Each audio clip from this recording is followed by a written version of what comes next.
Olá, estamos aqui com mais uma edição do Conta pra Dri e hoje com um convidado muito especial que eu tenho o prazer em recebê-lo, que é o Dr. Júlio. Muito bem-vindo, Dr. Júlio. Muito obrigada pelo aceite do convite. E eu gostaria de saber eu queria que o senhor falasse um pouco, porque é um tanto polêmico. Ou fazem ser polêmico, né? Nós vamos falar sobre a questão da defesa do homem na Lei Maria da Penha, e não é, as pessoas fazem ser polêmico.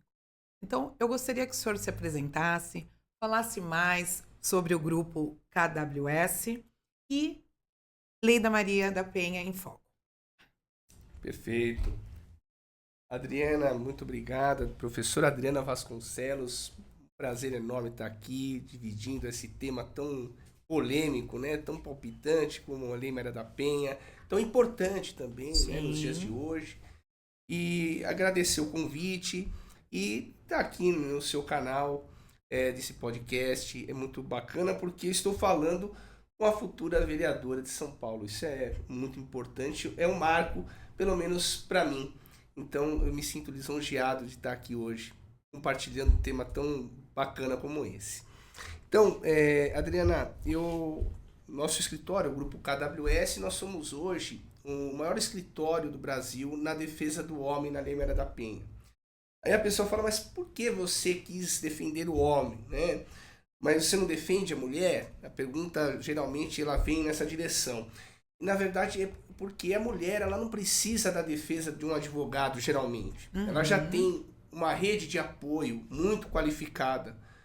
São a Defensoria Pública, o Ministério Público, as polícias, né, a civil, militar, GCM. Então ela tem já Um uma aparato. estrutura, um aparato, né, Uhum.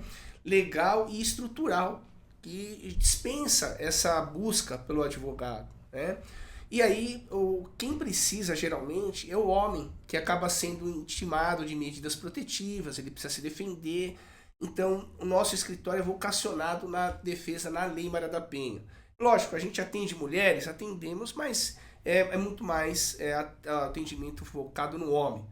Atuamos também em todo o Brasil, né? Hoje a internet, todas as plataformas permitem essa capilaridade nacional. Então nós contamos hoje com a nossa sede em São Paulo, no bairro do Tatuapé, mas hoje todos os nossos parceiros e funcionários estão trabalhando da sua casa, não tem essa questão da locomoção, isso também Uhum. é um outro entrave, né? Então, hoje o nosso escritório trabalha de forma orgânica, atendendo o Brasil todo, e isso barateou também, né? Sim, Trouxe economia não só financeira, como ambiental. Aí cai na sua área da geografia, né, professora? exatamente. Hoje com menos movimento, menos poluentes. Então, até isso, nós pudemos ter essa contribuição ambiental, né? Exato. E o canal Lei Maria da Penha em Foco, ele busca trazer um debate democrático para a Lei Maria da Penha. Nós não falamos aqui em torcidas, né? Não vamos demonizar a mulher jamais. Outro ponto que é a nossa premissa é de ser a favor da Lei Maria da Penha. Sim. A Lei Maria da Penha é um grande instrumento de prevenção e de repressão à violência contra a mulher. Então aqui ninguém está dizendo que ela não precise existir, que ela é um engodo, não é nada disso. É necessário que exista a Lei Maria da Penha e que ninguém é contra a mulher, ninguém é contra denunciar, não é nada disso, né, doutor? Sem dúvida. Acho que isso tem que deixar claro, porque nós apostamos que a Lei Maria da Penha, infelizmente, é uma realidade que surgiu da condenação do Brasil no plano internacional e que se tem a Lei Maria da Penha nos modos como tem hoje, é porque o número de violência contra a mulher é grande. Sim. Nós temos que ter essa consciência, principalmente os homens. Só que o nosso foco é trazer um debate, né, técnico e principalmente inserir aprofundamentos e melhorias na Lei Maria da Penha, haja visto o nosso tempo de 15 anos de atuação nessa área. Sim. Então, nós, com a nossa prática, descobrimos que há possibilidade dessa lei melhorar e trouxemos debates para que ela seja melhor aplicada. Doutor, o que levou o senhor a se especializar nessa defesa dos homens na Lei Maria da Penha? Olha, na verdade, Nesses 15 anos, porque são 15 anos de experiência, né? Neste trajeto, neste tempo, ao longo desse tempo, quais foram as mudanças e exatamente o que levou o senhor a se especializar? não existe um fato em si, né? Eu acho que foi meio que sem querer cair dentro da Lei Maria da Penha e nunca mais sair. Nós temos outras especialidades no escritório, mas hoje o carro-chefe é a Maria da Penha, porque nós fizemos dessa temática um grande trabalho. Uhum. E um trabalho que nos destaca não é aquele trabalho de torcida onde nós demonizamos a mulher, demonizamos a lei, nada disso. A nossa defesa ela é muito sóbria, ela é muito responsável. Eu acho que essa palavra é a tônica do nosso trabalho. Sim. Defendemos sem oprimir, sem diminuir a mulher, não é nada disso. Eu acho que existem muitas falsas acusações, como existem muitas agressões e violências contra as mulheres. Sim. Existem setores que dizem que a Lei Maria da Penha foi um engodo, foi uma criação desnecessária, mas não. É necessária a lei, é necessária a proteção, porque a história não mente. Exato. Né? Os dados não mentem. Mas muitos homens ainda são afetados de forma injusta e eles precisam de defesa. Né? É importante que o senhor traga este olhar de que ninguém está demonizando, ninguém está minimizando, ninguém está deslegitimando a luta, porque é real, né? É real, ela existe. Como o senhor mesmo disse, os dados não mentem. Feminicídio crescente, a própria violência doméstica. Mas qual que é o termômetro, né, para que a gente consiga entender que não há excessos? Não é isso? Sem dúvida. É essa a questão. Essa é a questão, é aparar os excessos. A lei é muito importante. Lá em 2006, acontece que muitas coisas aconteceram. Né? E o legislador ele elaborou uma norma baseada numa realidade. E ninguém faz uma norma perfeita porque é impossível o legislador prever todas as situações possíveis. Exato. A vida é complexa. E a Lei Maria da Penha ela tem diversas lacunas e um tratamento também um pouco discriminatório, sobretudo com relação ao homem, porque é até explicável isso. A lei foi feita para tutelar e proteger a mulher. E esqueceu muito do homem. Então eu entendo que quando você protege uma pessoa em excesso, você desprotege a outra. Então eu estou entendendo. Ficou uma coisa extrema. Foi para um extremo. Foi por um extremo. Né?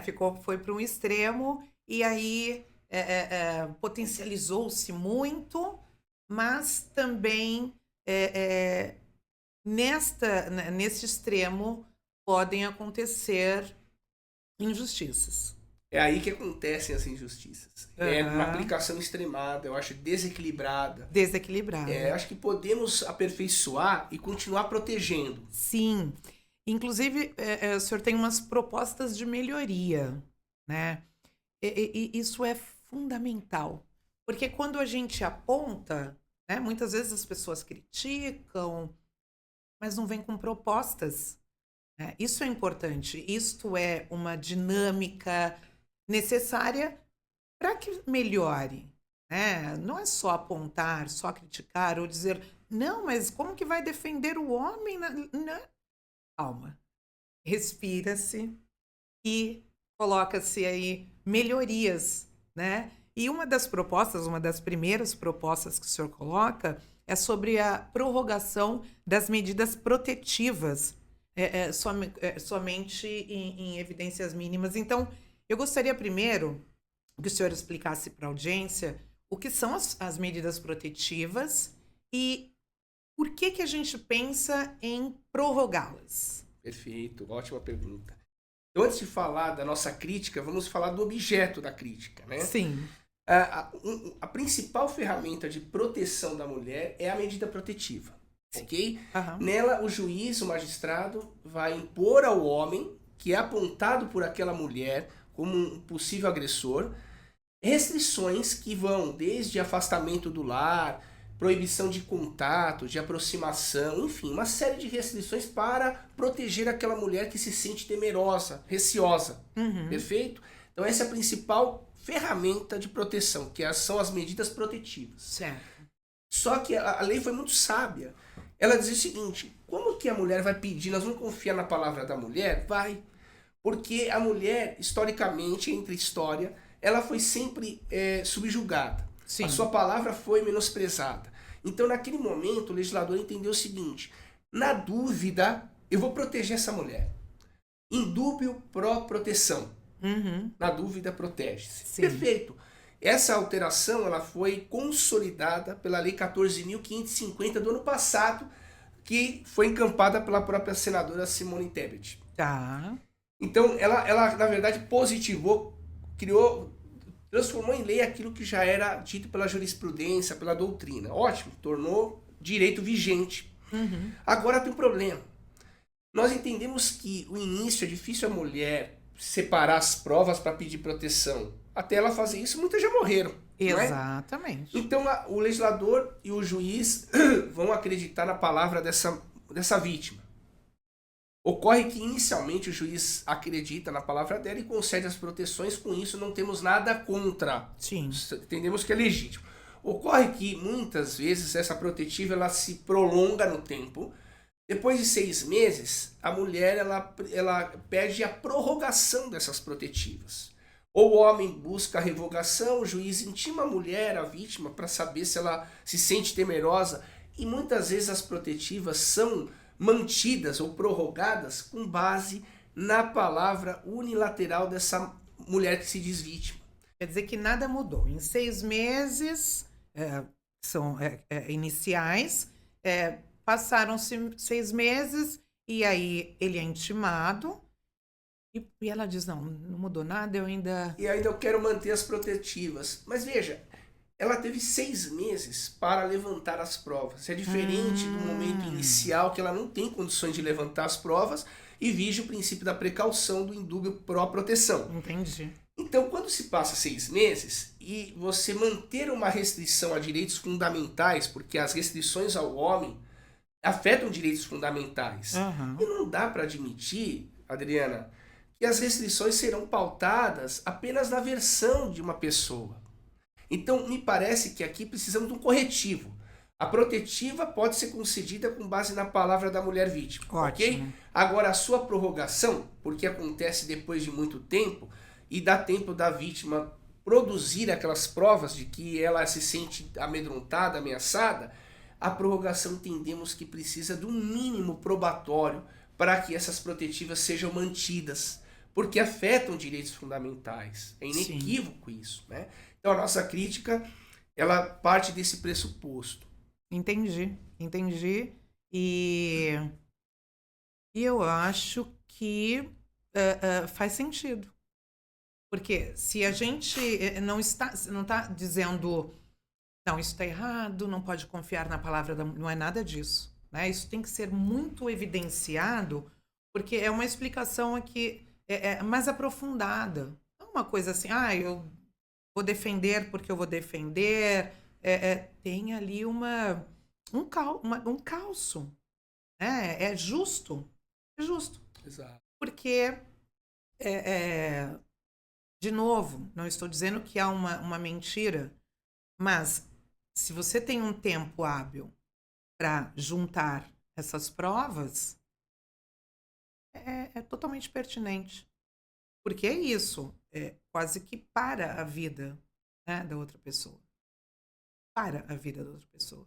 E se realmente aconteceu, tem como trazer subsídios para justificar essa prorrogação. Eu entendi e concordo. A lei é lacunosa nesse ponto. Me parece que haveria uma facilidade para concessão das protetivas, mas me parece que deveria ter uma trava um pouco mais elaborada em caso de prorrogação. Exigiria um mínimo probatório, mais provas do que aquela necessária para a concessão das protetivas. Certo. Isso seria um processo mais equilibrado, né? Sem dúvida. Eu acho que aí você traria uma isonomia. Né? Você protege, mas não desprotege. Sim. O que nós temos hoje é a total proteção em detrimento da desproteção do homem. Eu acho que não dá para a gente pensar em resguardar os direitos e debitando direitos da outra parte. Não é um contra o outro. A lei deve ter o seu pensamento focado no equilíbrio, né, da proteção e não na marginalização daquele que é imputado. Até porque o homem, nesse momento, ele nem acusado não existe uma acusação formal do Estado. São protetivas que visam impedir ele de se aproximar e entrar em contato. Certo. E o senhor propõe também um rito de defesa. Como que se daria esse rito de defesa? Adriana, por incrível que pareça, eu desafio qualquer pessoa aqui que nos assiste a identificar um único dispositivo na Lei Maria da Penha que contemple a defesa do homem. A Lei Maria da Penha esqueceu o homem completamente. Só pensou na mulher. É óbvio que essa necessidade decorreu da história. Sim. Mas não podíamos deixar isso acontecer. Há 5 anos para cá, mais atualização ocorreu. Só que todas focadas na mulher. Eu acho que a gente pode proteger sem desproteger. A Lei Maria da Penha precisa prever um rito de defesa para o homem, Adriana. Não tem um dispositivo que preveja o seguinte: olha, em caso de medida protetiva, o homem tem tantos dias para se defender, ele pode se defender dessa ou daquela forma. Não tem. Como que a gente constrói o direito de defesa do homem? Nós vamos para o ordenamento jurídico, nós vamos para a Constituição, para os direitos fundamentais, individuais, vamos buscar subsídios nos tratados internacionais de direitos humanos, Sim. Porque defesa do homem é direito humano. É direito e humano. Quem vai lutar contra esse direito está indo contra o direito humano. Não podemos só preservar. O atentado contra a mulher, a violência doméstica, é um atentado contra os direitos humanos. Sim. Porém, deixar esse homem de se defender também é um atentado contra os direitos humanos. Então nós precisamos buscar esse equilíbrio. E a minha proposta é a alteração da lei, uma ampliação para que inclua como o homem vai se defender nas medidas protetivas. É honesto, é legítimo. Sim. Não é? Então é possível essa criação e isso não vai estar desprotegendo a mulher de forma alguma. Nós vamos estar enriquecendo a lei. Né? Sim, exato. É um complemento, né? Não tem perda. Não está Todos tirando. ganham, né? Todos ganham. Exatamente. Exatamente. O senhor fala também da criação de um prazo específico para que esse homem... Então, assim, me fala... O senhor já citou alguma coisa, mas me fala de maneira mais aprofundada. Como que a gente consegue, como se daria, já que ainda não está na lei, isso são sugestões, e eu acho sugestões totalmente plausíveis. Como que seria esse tempo, este prazo, para que este homem fosse alcançado por essa defesa? Perfeito. Adriana, hoje a Lei Maria da Penha é a seguinte: a mulher pede as protetivas e geralmente elas são concedidas. E De imediato. De imediato. O juiz tem um prazo de 48 horas para decidir. Uhum. Tá? Geralmente são concedidas, com base nesse princípio da precaução. Sim. Tudo bem. Ocorre que o homem, geralmente ele é tratado como objeto nessa lei, não como um sujeito de direitos. Uhum. Porque ele não é chamado para prestar a sua versão. Ele é intimado para cumprir a restrição que foi imposta a partir de uma declaração unilateral de uma mulher que se diz vítima. Eu não estou deslegitimando a mulher de forma alguma. Não. Aqui é um pensamento sem emoções, um pensamento técnico. Sim. Porque no direito nós levamos muitos séculos para construir um sistema acusatório, um sistema de defesa que nós temos hoje. Não nasceu de um dia para a noite, nasceu de uma tradição. E a Lei Maria da Penha, ela pecou em aniquilar completamente esse direito de defesa. E dentro desse direito de defesa, que eu critico pela sua falta, me parece que falta também um prazo para esse homem que recebe a protetiva se defender. Sim. Não tem prazo. As protetivas também, elas vigoram por prazo indefinido.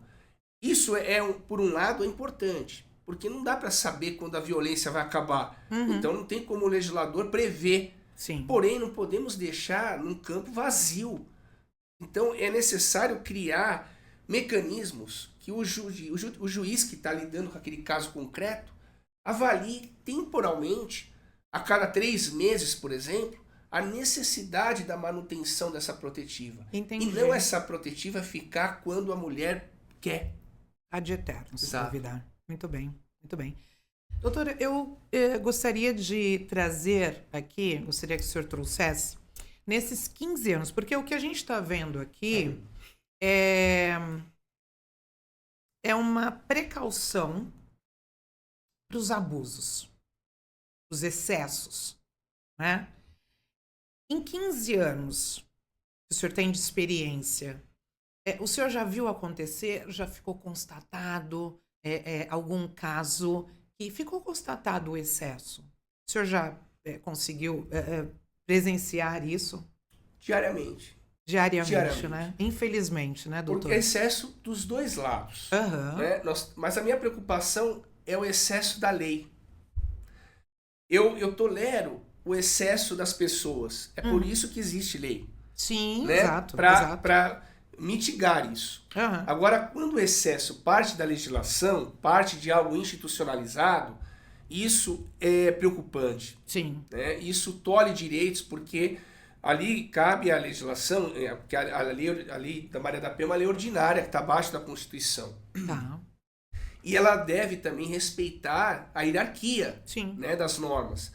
Então nós temos ali um descompasso. E esse descompasso precisa ter uma filtragem. E quem faz essa filtragem geralmente é o juiz. Só que quando não tem parâmetros, Adriana, cada juiz faz o seu sistema à la carte de parametrização. Uhum. E isso acaba gerando excessos, porque esse juiz pensa de um jeito, aquele pensa do outro. Nós precisamos de uniformização.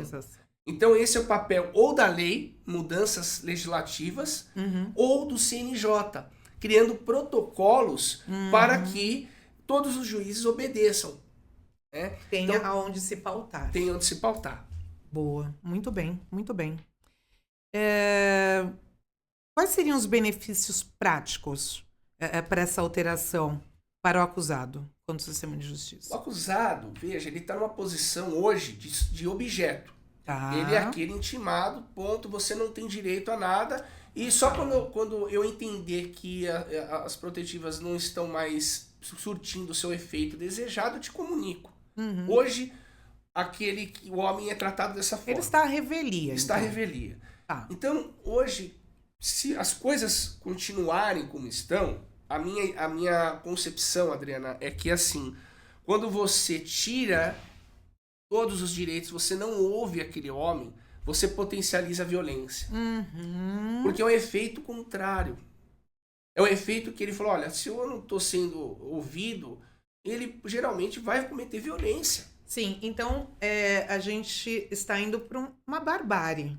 Porque a lei ela é colocada para que haja um equilíbrio e que a sociedade caminhe de maneira segura. Segura. Principalmente as mulheres. Principalmente as mulheres. Mas se este indivíduo ele não é sequer ouvido e tem ali já uma propensão, um estímulo que potencializa, então, ok. Então, se a minha palavra não vale, se eu não tenho como me expressar ou me defender, então realmente a gente instaura a barbárie. Seria isso? E aí vira uma violência sistêmica. Institucional. Porque ela não parte de uma pessoa, ela parte do Estado e que ataca aquele sujeito e o trata como agressor, sem Uhum. ter um devido processo legal, sem ter condenação, ele já é rotulado como agressor. Esse rótulo, doutor, eu acho muito temerário. Muito temerário. Porque todos nós temos uma construção de vida. Todos nós temos uma A história. história.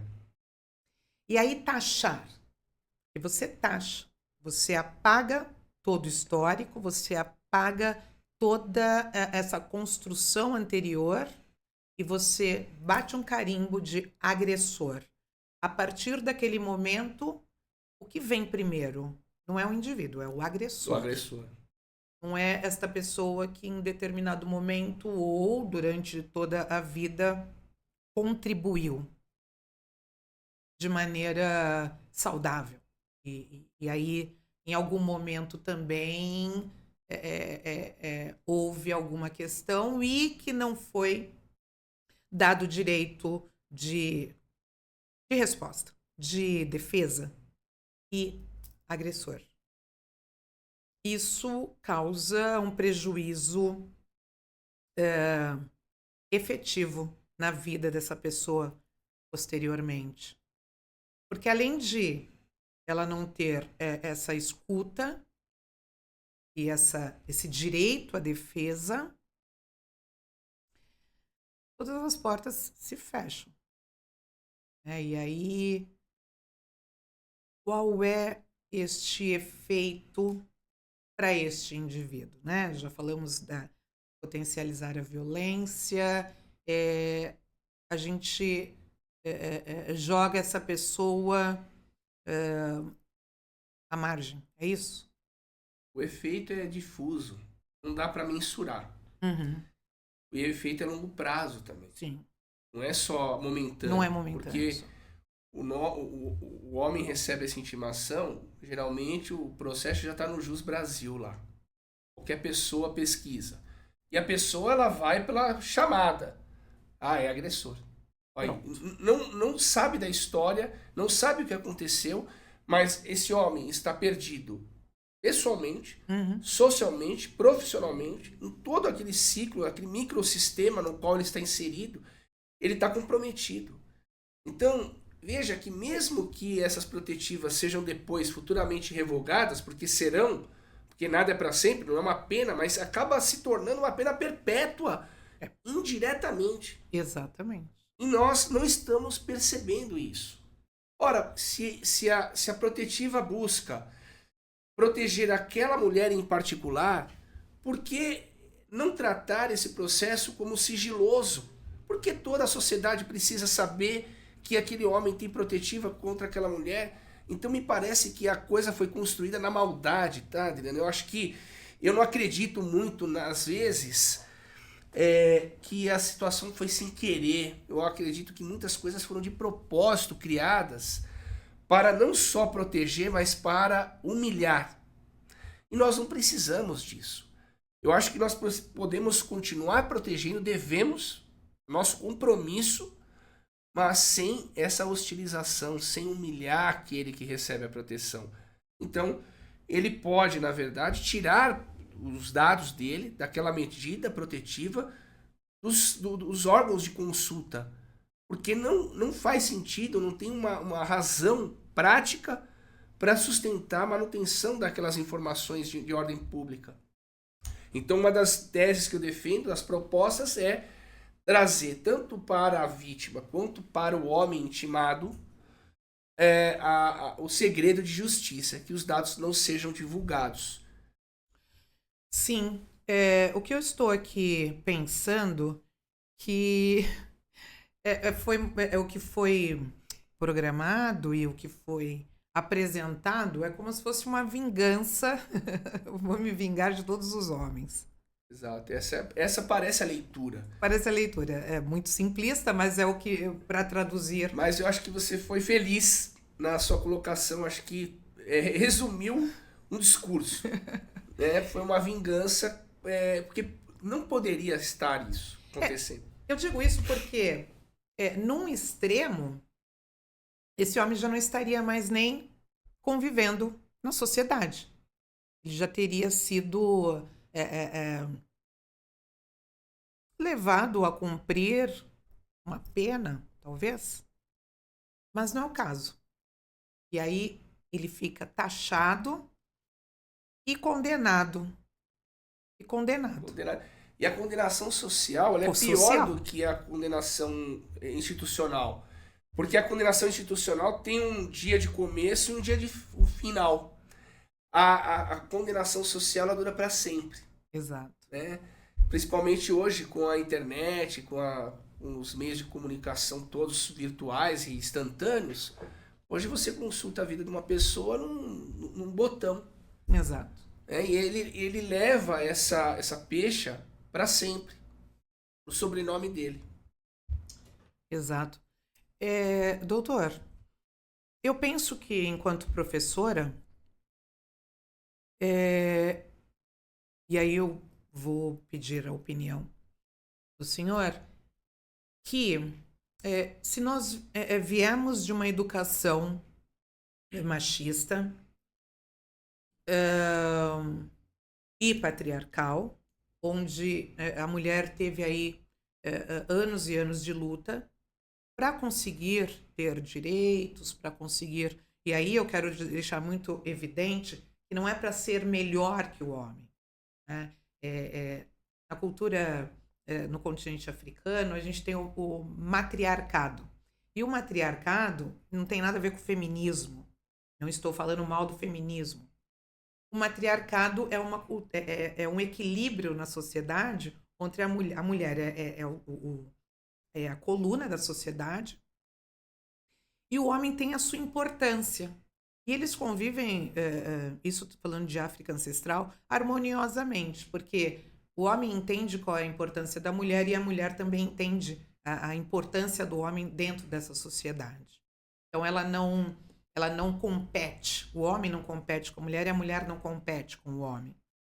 Já na sociedade ocidental, tem essa construção, né, patriarcal, machista, e aí pode acontecer essa inversão de a mulher, depois de ter passado por tantas questões, querer se vingar, eu vou usar esse termo, querer ser melhor que o homem, ser mais que o homem. E, na verdade, isso é uma perda. É uma perda. E aí eu disse que, enquanto professora, eu tenho uma sugestão de a gente levar para a educação, eu acho que seria uma construção positiva, essa parte das leis, essa parte das leis, desde a educação infantil. Porque o machismo, ele não é só prejudicial à mulher, ele também é prejudicial ao homem, quando ele cobra do homem essa postura viril, essa postura de insensibilidade, não pode sentir, não pode chorar, ele tem que ser o provedor, ele tem... Então, isso também é uma cobrança, né? Uma cobrança que eu vejo como uma bomba em potencial, porque muitas vezes esse homem não pode falar sobre o que ele está sentindo, porque ele vai ser taxado como frágil, como está falhando, isso muito por causa da cultura machista.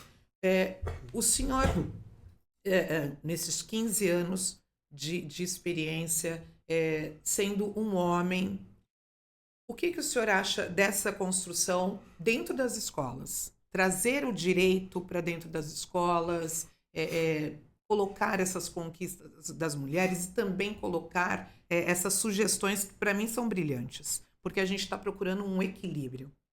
Não tem ali penalizar e potencializar o outro, ou então já taxar como não serve mais para a sociedade. Helena, não esperaria nada diferente de uma professora. E parece que a violência, sobretudo contra a mulher, ela é geracional, ela é cultural. Então, nós não vamos resolver o problema da violência com lei. Isso é, na verdade, uma tentativa, um puxadinho de tentar reparar algo que vai levar muito tempo. Me parece que a única forma da gente investir e colher resultados úteis é na educação. E na educação de base. Lá, né, na escola, nas crianças. E isso sim é uma forma da gente conseguir a longo prazo. Sim. Né? Geração. Nós estamos falando de geração, não estou falando de uma mudança abrupta. A lei tenta fazer algo, porque precisa ser feito. Sim, de imediato, né? Porque a gente está vivendo ali uma necessidade, ela está aqui, apresentada. Exato, o que a gente está na faz? nossa frente, Exato. né? Então nós temos que fazer algo. Sim. E me parece que a lei ela é uma tentativa imediata, mas é uma panaceia, né? Ela não vai conseguir render isso. É um investimento de recursos, de tempo, para tentar atenuar. Mas a verdadeira mudança vem, como tudo na nossa vida humana, com a educação. Países que investiram na educação saíram da pobreza, erradicaram a pobreza. A própria Coreia do Sul investiu pesadamente na questão ambiental, não é? E hoje eles estão colhendo frutos disso. Então, tudo é educação. Os países que investem na educação estão melhor posicionados no esporte, na arte, e aí tem menos pobreza, menos violência, né? Então, só há esse caminho. Eu acho que precisamos investir na educação de base e incluir a questão da Maria da Penha nessa, obviamente, com os devidos reparos, né? Com a facilidade linguística para que as crianças sejam educadas e possam entender aquilo, né? Não um discurso técnico, mas um discurso suavizado. E o próprio judiciário e as outras instituições já estão fazendo isso. Isso é importante destacar, que a gente também não só está criticando, né, oferecendo alternativa, mas reconhecer o trabalho que já tem sido feito, muito bem feito. Há uma tentativa. O nosso objetivo é parar os excessos. Eu acho que, como nós estamos nessa linha de frente, conseguimos enxergar com outro olhar, né, os problemas e trazemos aí, como você disse, Adriana, soluções reais. Sim. Né, utópicas. São questões muito relevantes do cotidiano da aplicação. Muito bem. Doutor, outra proposta que o senhor tem de melhoria é defender penas mais pesadas para falsas acusações. Como que seria isso? Porque falsa acusação, ela movimenta o Estado, né? E aí a gente pode implicar em tudo. É gasto, falta de mobilização para defesas, seriam outros casos reais. Me fala mais um pouquinho sobre isso, por favor. Dentro dessa facilidade, tudo que é facilmente obtido tende a ser abusado. Não é, Adriana? Sim. Por que o INSS ele cria camadas, filtros para a concessão de benefícios? Porque se fosse fácil, todo mundo ia pedir. Exato. Né? E mesmo quando o órgão com essas dificuldades, já tem fraudes. Sim. Não é? Então imagina um sistema onde você consegue uma protetiva só por levantar a mão ou apertar um botão. É óbvio que isso vai vir acompanhado de abusos. Não dá para a gente fechar os olhos para isso. Por outro lado, não podemos acabar com a Lei Maria da Penha sob esse pretexto. Sim. Não dá para matar o boi porque ele tem carrapato. Olha, ele tem carrapato e mata o boi, então que mata os carrapatos. Não dá. Não. Então nós precisamos criar mecanismos de contenção. E uma das formas que eu visualizo é o seguinte: punir com rigor, uma pena bem salgada para falsas acusações. Isso eu estou colocando o homem também dentro desse contexto. Sim, tá? sim. Não é só para a mulher. Mas a falsa acusação causa, além do problema que você bem colocou, Adriana, avoluma a questão do erário público. Você desvia recursos para tratamento de uma questão que não era necessário. Você disponibiliza já um contingente que já é defasado para investigar Sim. algo que não aconteceu, enquanto outras questões muito graves deixam de ser investigadas. Uhum. E nós temos um problema individual com aquele sujeito que recebe a falsa acusação. Porque uma vez que você faz a falsa acusação, você recebe a proteção e esse sujeito ele recebe a restrição. Mas até ele provar, já passou 1, 2, 3 anos e aí isso é irreparável. Sim. Não adianta você dar uma indenização para esse homem ou para essa mulher. Então a minha proposta é a seguinte: ocorreu falsa acusação e foi demonstrado, isso a pena deveria ser bem enérgica e uma indenização bem salgada, porque a previsão dessa possibilidade, dessa consequência, desestimula o uso Uhum. natural Sim. da falsa denúncia. E aí eu vou além. Quando essa falsa denúncia for de abuso ou assédio sexual contra a criança, imagina o seguinte: a mãe acusa o pai de ser um abusador do filho, e aí o juiz suspende a convivência, esse homem é investigado, muitas vezes processado, e no final descobre que foi falsa denúncia. A minha avaliação, que nesse caso, em particular, deveria ser guindado a um crime hediondo, Gravíssimo. gravíssimo. E essa pessoa que cometeu essa falsa acusação deveria iniciar o cumprimento da pena em regime fechado e perder a guarda da criança. Porque, veja, eu tenho caso no escritório e que aconteceu exatamente isso. Nossa. A suposta vítima disse que o pai molestou o filho, houve a prova de que não aconteceu, esse inquérito foi arquivado, esse pai voltou a conviver com o filho, na terceira vez a mãe novamente disse que ele cometeu o mesmo ato que gerou, então ele está agora com a visitação suspensa, quase 2 anos sem ver a criança. Que absurdo. E detalhe, Adriana, não se recupera mais esse tempo perdido de convivência. O Natal perdido, o aniversário perdido é irreparável, não há dinheiro que repare. Então isso me causa muita angústia, muita preocupação, e é uma das bandeiras que eu apresento. E nenhuma mulher honesta Sim. vai contra isso, porque todo mundo concorda dos danos colaterais que esse tipo de acusação gera na vida de um homem. Eu sou mãe, né? Eu estou aqui arrepiada, porque a relação é uma.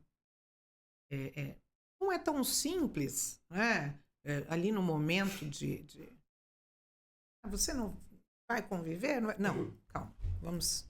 É uma coisa, outra coisa, outra coisa. Né? Só que o senhor está me trazendo aqui uma coisa absurda, né? Numa hora, às vezes acontece de seu pai, ali, relação do dia a dia, ele chegou mais tarde, ela ficou nervosa porque a criança teve febre, ela teve que cuidar sozinha, né? O seu pai é para fazer isso? Não. Mas o que acontece? Acontece. Mas ela não está privando e nem colocando este homem num lugar de monstro. Porque isso é colocar num lugar de monstruosidade. E aí, não é só exclusivamente o homem, mas é o próprio filho. Então a monstruosidade está partindo dela. Está condenando o filho, porque você está deixando ele conviver com o pai. Mas isso não é só, repito, não é só algo que a mulher, não é isso. A questão é do homem também. Essa consequência ela tem que vir para os dois, independente de quem faça. Sim, né? sim, tô entendendo. É importante deixar claro que nós não estamos fazendo aqui uma proposta para punir as mulheres, nada disso. A punição é para quem praticar esse tipo de conduta. É reprovável, porque você cria consequências incalculáveis e irreparáveis na vida de quem sofre. Sim, não tem. São irreparáveis. Não tem como, porque tô aqui pensando, fazer um tratamento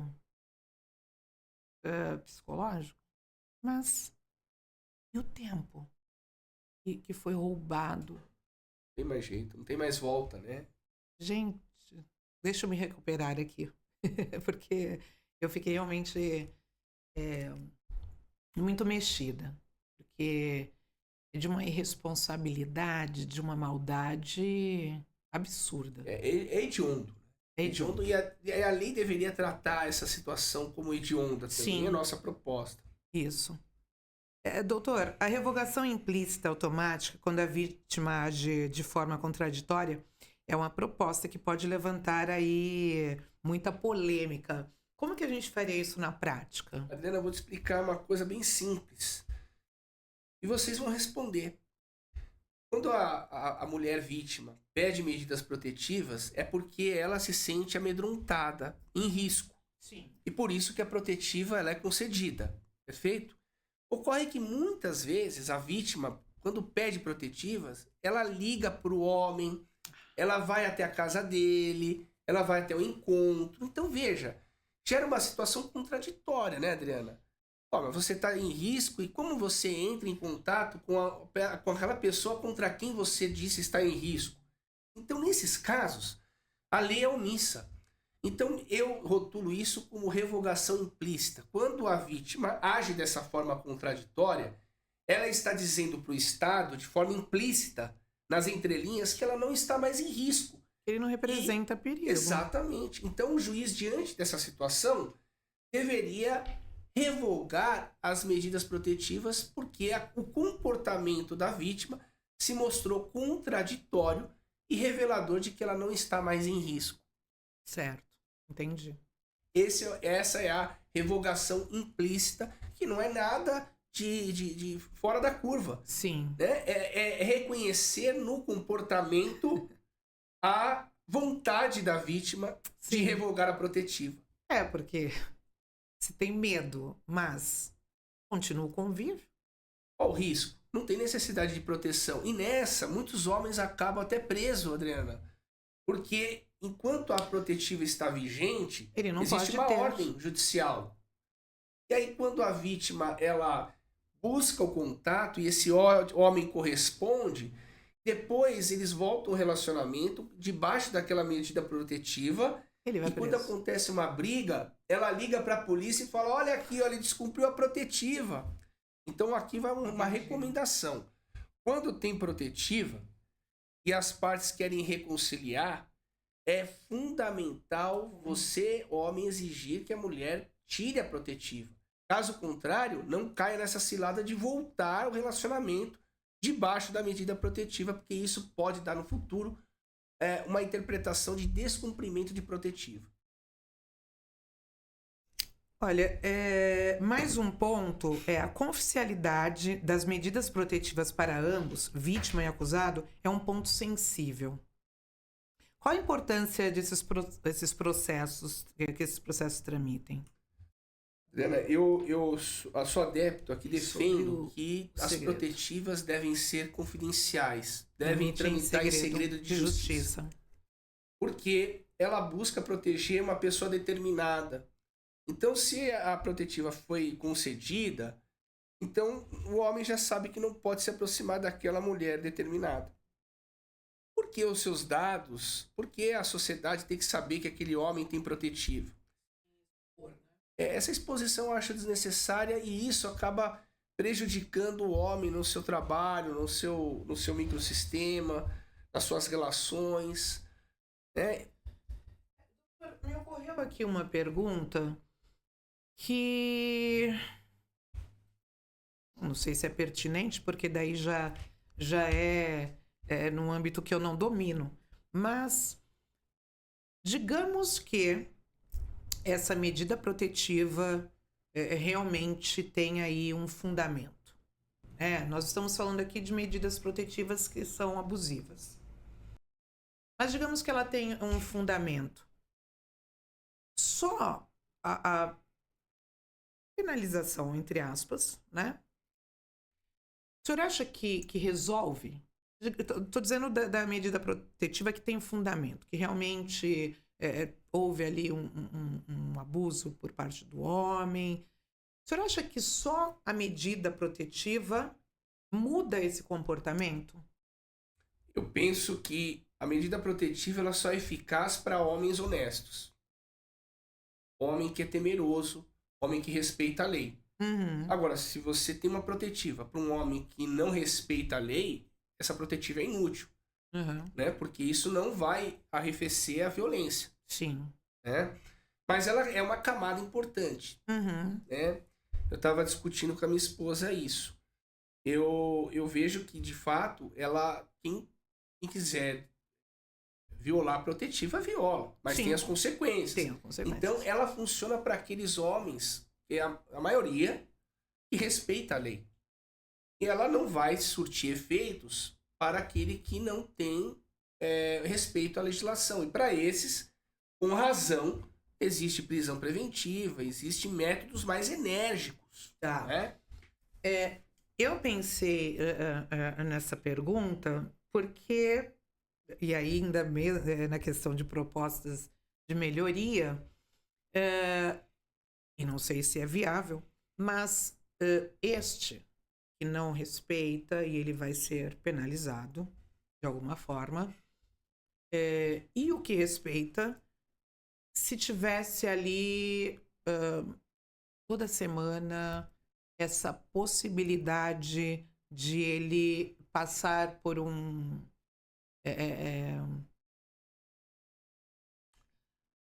não vou chamar de um curso, que fizesse com que ele despertasse esse olhar de que, poxa, eu realmente posso mudar esse meu comportamento. Uma formação.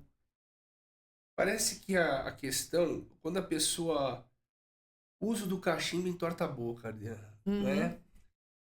Eu penso que a mudança ela está dentro da pessoa e não fora. uhum, Ele veio de uma tradição, de uma geração. Voltamos àquela ideia, né? uhum.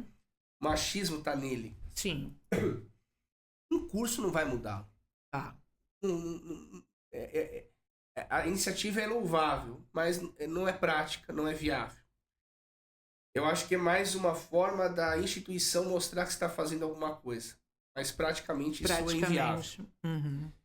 E me parece aqui eu gosto de chamar atenção um ponto, Adriana, porque a medida protetiva não é um processo onde o sujeito é condenado ou absolvido. Tá. É um processo onde ele vai ter restrições só. Ele não sai condenado e nem absolvido. Tá? Quando você obriga esse homem, além das restrições, a frequentar um curso, que na Uhum. minha avaliação é inútil para aquela pessoa, Sim. você está obrigando ele a fazer uma coisa que ele não quer. Tá. E me parece que em sede de medidas protetivas, onde não há uma pena Uhum. concreta ao final, Sim. eu acho que não poderia existir. Tá. Ele só poderia ser obrigado a participar de um curso se ele fosse formalmente acusado e no final condenado debaixo das garantias constitucionais Entendi. e no final ele tinha a pena dele e uma das penas é a frequência desse curso. Entendi. Tudo bem, porque aí nós já sabemos que essa é possível. Agora, muitas vezes, o sujeito ele é intimado das restrições e ele é obrigado a frequentar um curso. Me parece que essa obrigação ela extrapola a possibilidade de um juiz fazer. Entendi. Né? Ele precisa passar por um processo Porque ele não teve ainda e o se processo. condenado for, Sim. aí sim ele poderia, e se tivesse previsto em lei isso, Uhum. porque é uma pena. Agora, na medida protetiva, de largada, sem ouvir o homem, só falar, olha, você tem protetiva, restrições, Se estivesse condenando. e agora, além disso, você vai frequentar um curso. Aí me parece errado, eu sou contra isso. Tá. Embora a ideia subjacente a essa condenação, entre aspas, seja interessante, né? Entendi. Entendi. Certo. Tem uma diferença da condenação à medida... Entendi. Aham. Muito bem. Muito bem.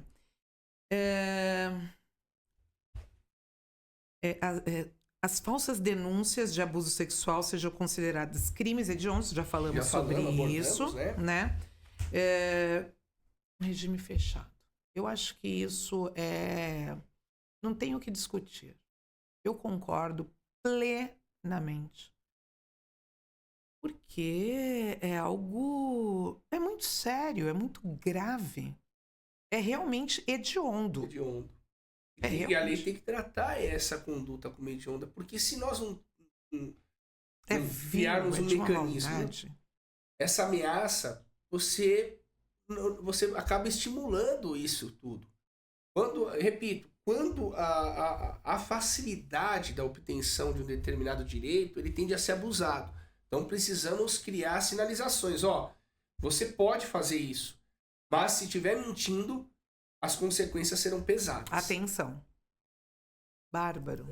Porque aí você vai dissuadir aquelas pessoas que estão querendo fazer isso na maldade e temem a lei. Uhum. Né? Então é uma camada importante que eu vejo necessária, porque todos que estão do lado do bem vão concordar com isso, não é? Sim, sim. Exatamente. Doutor Júlio, eu quero agradecer imensamente a sua presença. Eu quero dizer que a gente tem que prestar atenção nesta melhoria da lei, porque o que está sendo dito aqui ninguém está dizendo que a Lei Maria da Penha está errada, que a mulher não pode ser ouvida, não é nada disso. Deslegitimando a palavra da mulher, por favor. A gente tem que superar isso. Porque senão fica aquela coisa de torcida, fla-flu, e a gente está falando numa sociedade melhor, numa sociedade justa. Ninguém melhor que ninguém. É uma coisa equânime para que a gente possa seguir sem excessos, sem abuso. E quem realmente tem um olhar para justiça, para uma sociedade mais equilibrada, não vai ver nada de ruim nessa proposta. Então, parabéns, parabéns mesmo. Eu quero agradecer, porque às vezes a gente vive nessa sociedade, às vezes a gente está numa sociedade polarizada, que ela não dá tempo ela não quer ouvir e ela não dá tempo de explicar.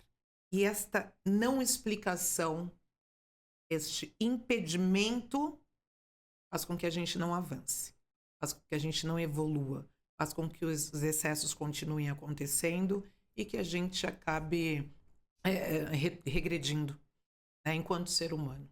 Então, muito obrigada, foi uma honra imensa e deixo as considerações finais. Professora Adriana, eu que agradeço o convite, recebo prontamente, é um privilégio estar aqui com a futura vereadora de São Paulo, tenho certeza disso, trabalho magnífico que você vem fazendo, é professora de vocação, está buscando agora trazer essa ideia do professorado para a política e aí expandir os seus alunos, não só confinados na sala de aula, mas todos nós somos os seus alunos. Então, parabéns pelo trabalho, parabéns pela iniciativa, obrigado pela oportunidade de expor um tema tão necessário e polêmico ao mesmo tempo. Exato. Né? E poder discutir de uma forma democrática, de uma forma plural. Né? O bacana é que você é mulher negra, e debatendo um tema, né, que causa, de certa forma, um pouco de incômodo, né? Nós precisamos proteger as mulheres, isso é um fato. A Lei Maria da Penha é um instrumento importantíssimo. Nossa proposta é aprimorá-la. Essa proposta não veio à toa. Veio de muitos anos de trabalho, de visão, e nenhuma delas é exagerada, né? Fora de propósito, né?